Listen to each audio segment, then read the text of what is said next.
Hello everyone, welcome back to my YouTube channel. तो आज मैं आपको बताती हूँ कि हमने घर पर कैसे गणगौर की पूजा की। वैसे तो मैं हमेशा जो भी कोई राजस्थानी फेस्टिवल होता है तो मैं हमेशा राजस्थान ही जाती हूँ, लेकिन इस बार मेरा जाना पॉसिबल नहीं था।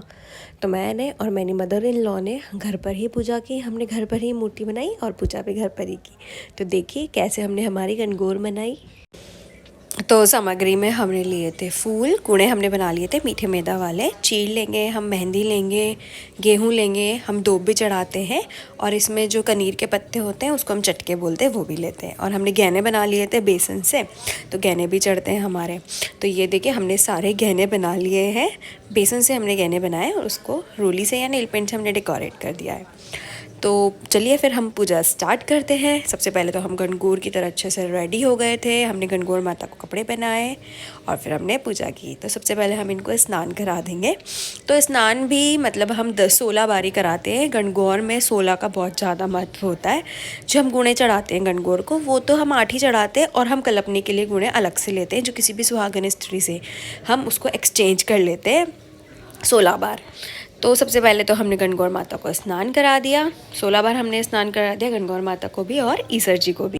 आप चाहे तो फूल से स्नान कराएं, आप चाहे तो दूब से भी स्नान करा सकते हैं। तो हमारे पास फूल ज़्यादा थे तो हमने फूल से स्नान करा दिया। तो सबसे पहले तो हमने लाल कपड़ा, पाटे के ऊपर लाल कपड़ा बिछाया और फिर उस पर दूब रख दी और दूब रखकर गणगौर माता को उस पर विराजमान कर दिया। और उसके पीछे मैंने ये पेपर इसलिए लगाया क्योंकि जब ये पूजा करते हैं तो इसमें हमको बेल लगानी होती है। कहीं कहीं पर सब जगह अलग अलग होता है, लेकिन हमारे यहाँ पर इसमें हाथ में रूली लेकर, उंगली में रूली लेकर बेल लगा देते हैं। तो वो जब तक आपसे लगती जाए ना वो बिंदियाँ, जब तक हम उनको लगाते रहते हैं तो उसको हम बेल बोलते हैं। और वो जितनी बड़ी होती है ऐसा माना जाता है कि आपका सुहाग भी उतना ही लंबा होता है। तो अब हमारी गणगौर माता को हमने स्नान करा दिया है। अब हम इनको टीका कर देंगे, दोनों को ही हम टीका करेंगे। तो ये मैंने टीका किया और मेरी सासू माँ ने टीका कर दिया। तो वैसे हम बहुत अच्छे से रेडी हुए थे, बहुत अच्छे से गणगौर की तरह रेडी हुए थे। यहाँ तो फिर भी इतना नहीं हुआ है क्योंकि घर में ही पूजा करनी है। बाकी जब हम लोग राजस्थान में रहते हैं तो वहाँ बहुत अच्छे से गणगौर फेस्टिवल मनाया जाता है। नेक्स्ट ईयर जब मैं वहाँ जाऊँगी तो उसकी भी वीडियो आप लोग के साथ ज़रूर शेयर करूँगी। उसमें हम पूरे दिन बिज़ी रहते हैं और बहुत ही ग्रैंड फेस्टिवल होता है। तो अब हमने लच्छा चढ़ा दिया और ईसर जी को भी हमने लच्छा चढ़ा दिया है। अब हम इनको चीर चढ़ा देंगे। मैंने 2 चुनरी मंगा ली थी, मुझे मार्केट में मिल गई थी बनी बनाई। तो ये मैंने चुनरी चढ़ा दी है और ईसर जी को ही हम सफ़ेद कलर का कपड़ा चढ़ा देते हैं, मतलब सफ़ेद कलर का कपड़ा उनको चढ़ाते हैं और लाल कलर की चुनरी गणगौर माता को चढ़ाते हैं। तो इनको चढ़ा दिया। अब हम इनको गेहूँ चढ़ा देंगे। तो मेरी सासू माँ ने भी गेहूँ चढ़ाए, मैंने भी चढ़ाए। तो जितने भी लोग पूजा करें या तो वो चढ़ा दें, नहीं तो एक जना पूजा कर ले, बाकी लोग उसके हाथ लगा दें। अब हमने मोई बनाई थी तो हमने इनको मोई खिला दी है। मोई कैसे बनाई थी वो मैं लास्ट में बता दूँगी। तो मोई का हमने इनको भोग लगा दिया है। हम हमेशा मोई का ही भोग लगाते हैं गणगौर माता को। अब हम फूल चढ़ा देंगे गणगौर माता को भी और ईसर जी को भी। आप चाहे तो गुलाब के फूल भी चढ़ा सकते हैं, मेरे पास गेंदे के ही अवेलेबल थे तो मैंने यही फूल चढ़ा दिए हैं। इसके बाद हम गणगौर माता को बिंदी लगाएंगे, काजल लगाएंगे और मेहंदी लगाएंगे दोनों हाथों में। तो वो हमने बिंदी लगा दी है, काजल लगा दिया है और गणगौर माता को दोनों हाथों में मेहंदी लगा देंगे। तो वो मेहंदी की कौन आप चाहें तो खमा भी सकते हैं और आप चाहें तो खुद के यूज़ में भी ले सकते हैं। तो मेरी गणगौर माता की जो हाथ है वो मैंने इसीलिए आगे बनाए थे, आप एक बार मूर्ति की वीडियो में देख सकते हैं। और इसीलिए बनाए थे और बहुत छोटे छोटे से हाथ है तो हम उन छोटे छोटे हाथों पे मेहंदी लगा देंगे। अब हम पताशे और दक्षिणा चढ़ा देंगे। तो हमने एक एक पताशा दोनों को भोग लगाया है और दक्षिणा रुपये आप जितने चाहे उतने पैसे चढ़ा सकते हैं। तो दक्षिणा और पताशे हमारे हो गए हैं। अब हम 16 दूब गिनकर और उसका बांध कर 16 दूब चढ़ाएंगे दोनों को। तो ये मैंने 16 दूब गिनी और फिर उसको बांध दिया और फिर इनको चढ़ा दिया गणगौर माता और ईसर जी को। अब हम बेल चढ़ाएंगे, मतलब बेल बनाएंगे। तो हाथ में रोली लेकर हम बिंदियाँ लगाएंगे इस पेपर पर जहाँ तक बनेगी वहाँ तक। उसके पहले मैं गुणे कलप लेती हूँ, मतलब गुणे चढ़ा देती हूँ। तो इसको मुझे ना 8 बार ऐसे गणगौर माता से कलपना पड़ेगा, ऐसे चढ़ाना पड़ेगा जैसे मैं कर रही हूँ।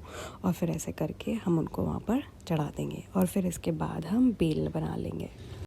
तो ये देखिए इस तरीके से जब तक हमसे टीका लगता जाएगा उस तरीके से हम बेल लगा लेंगे। जितनी लंबी ये बेल लगती है उतना ही लंबा हमारा सुहाग होता है, उतनी ही लंबी हमारे सुहाग की उम्र होती है, ऐसा माना जाता है। तो ये मैंने भी बेल लगा दी है। तो अब जो हमने गहने बनाए थे वो हम गणगौर माता को चढ़ा देंगे। तो चढ़ाने का तरीका वही है, आप 16 बार ऐसे करेंगे और फिर इसको चढ़ा देंगे। गहनों में मैंने सब बनाया है, हार, चूड़ी, कान के, रखड़ी, पायल, बिछिया, रानियार सब बनाया है।